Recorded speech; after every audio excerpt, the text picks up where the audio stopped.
it here in New Zealand. Okay. And that was up in Auckland. So at that time, they used to... Have you started already?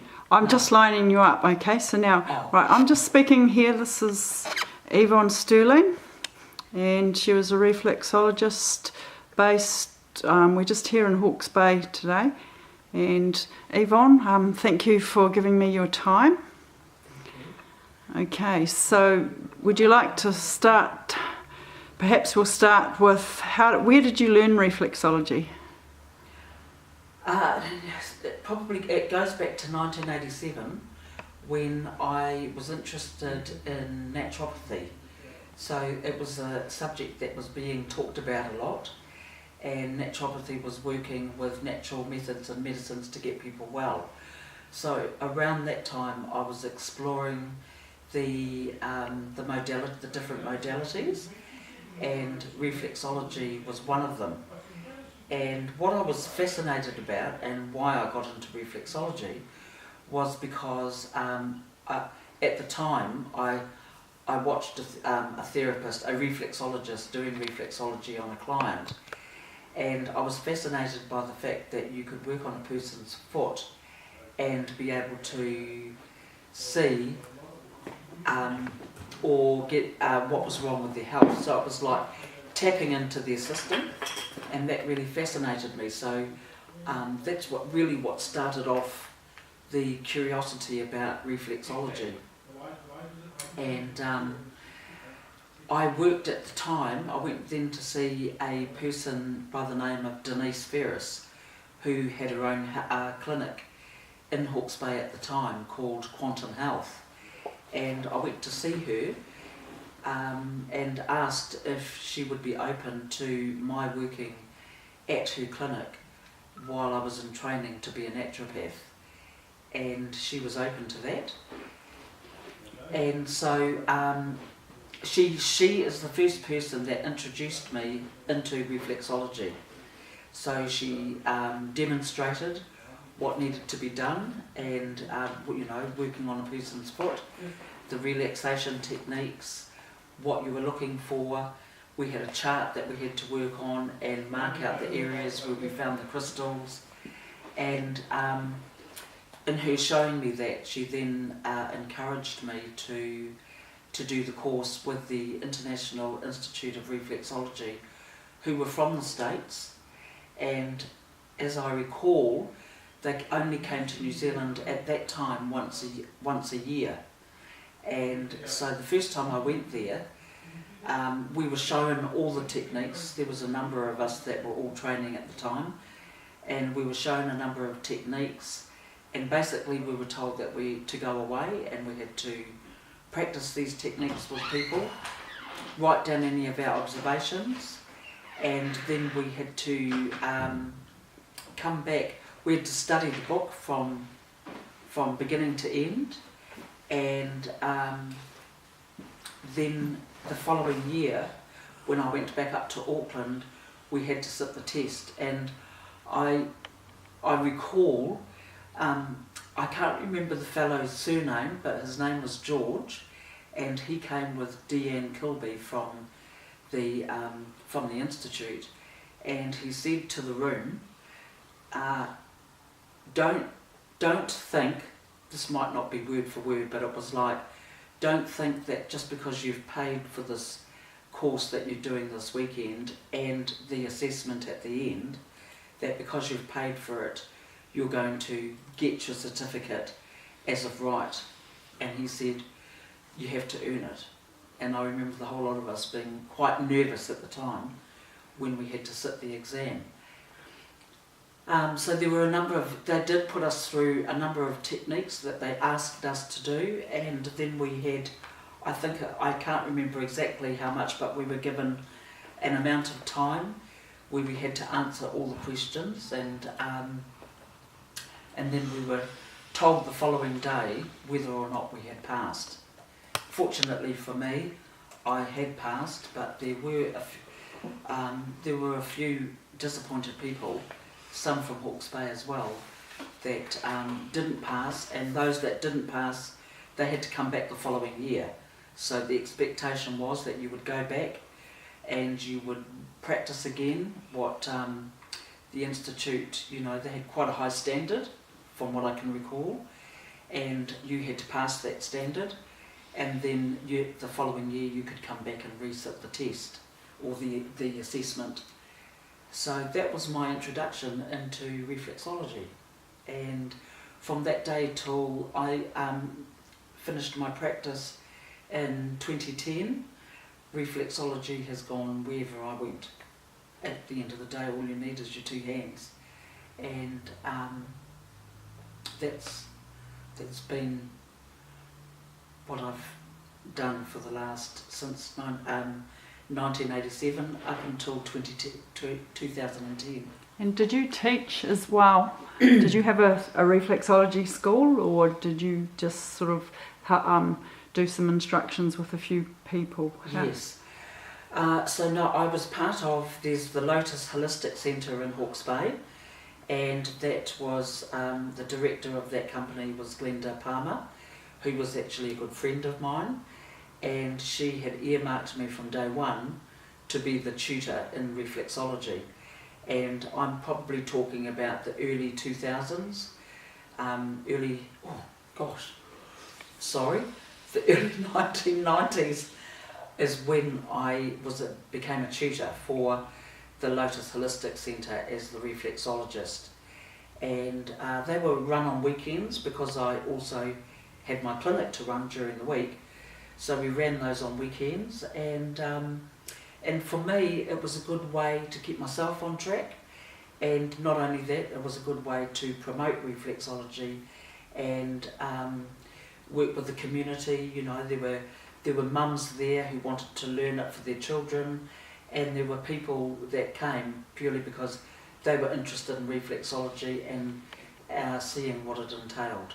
So okay. I can't remember, how many years I did it for, but when you're working your passion, it's not hard work. So sure, yes. I think I did a lot of tutoring from about 1990 to 95, because then I moved down to Wellington, and so then the tutoring stopped.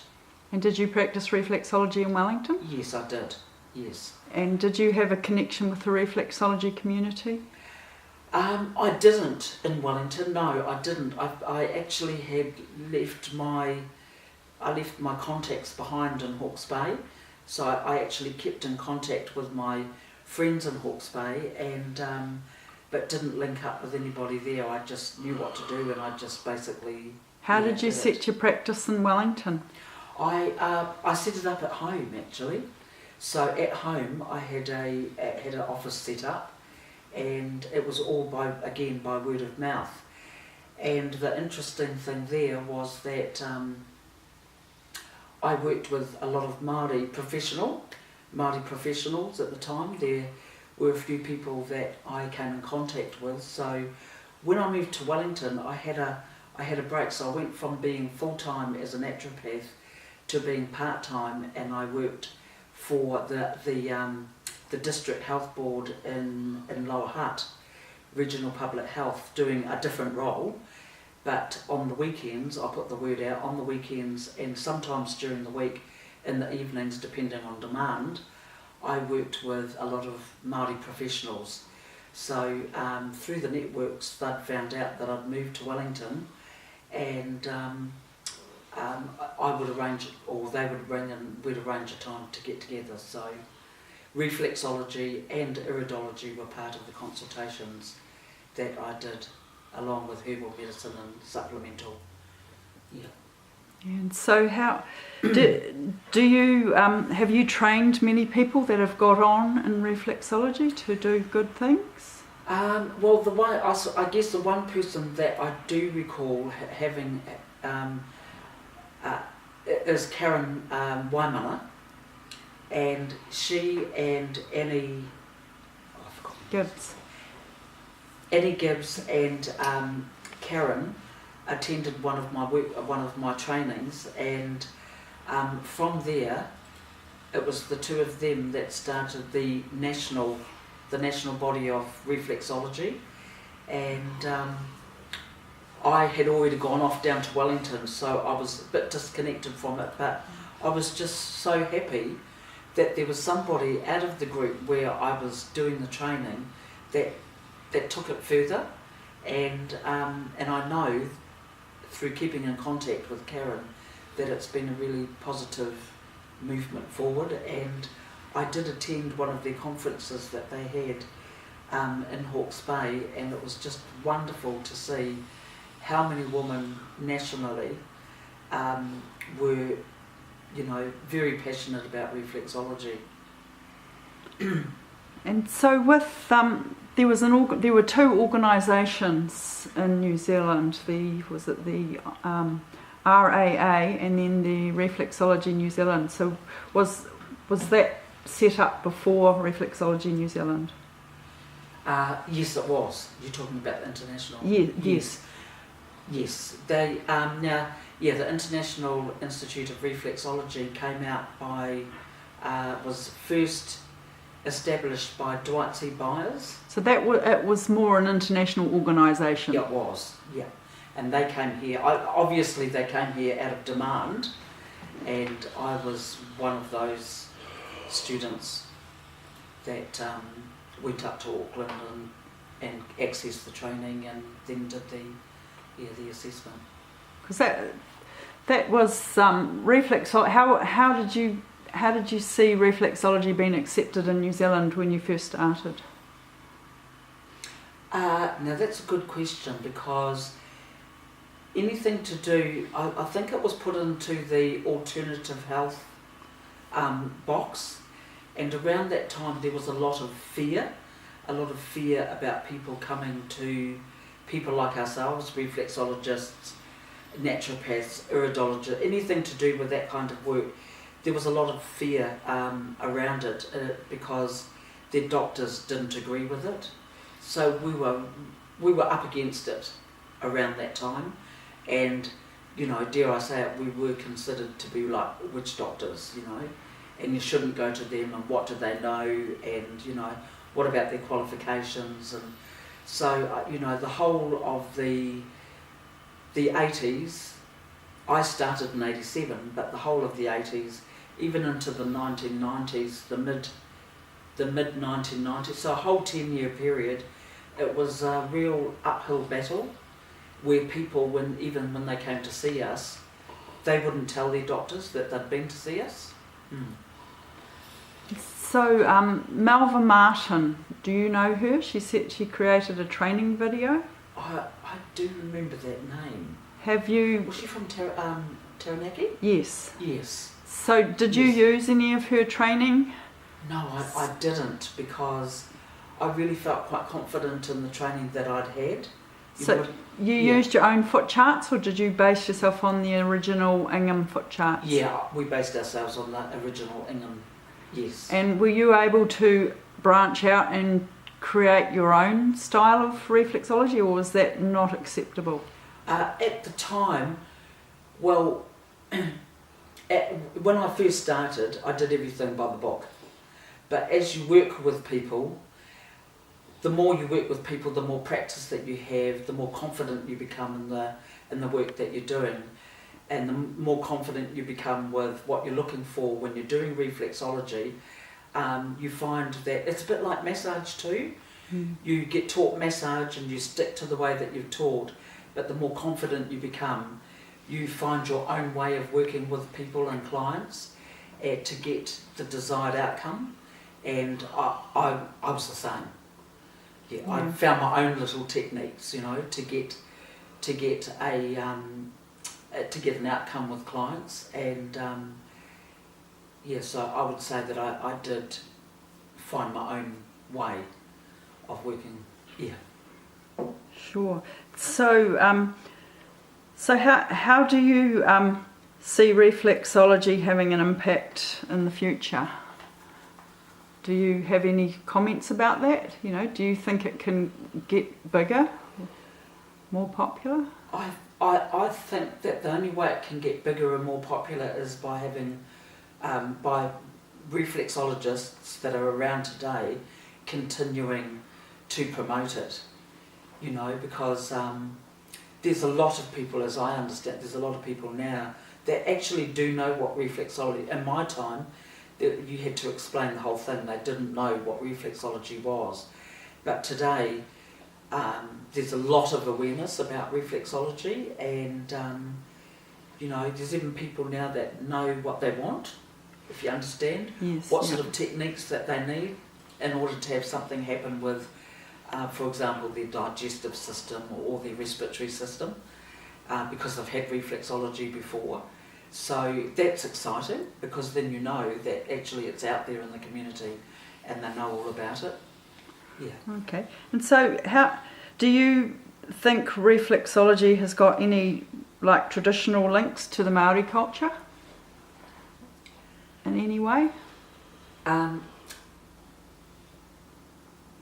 Now, one of the reasons why I got into alternative health was because of the way that I was brought up, and my father was brought up the traditional way, and so what I mean by that is if ever there was sickness around them and their family, or him and his family, his grandparents would use the Māori medicines, the rongoa, the plants around them, and so I was brought up like that when I was a child.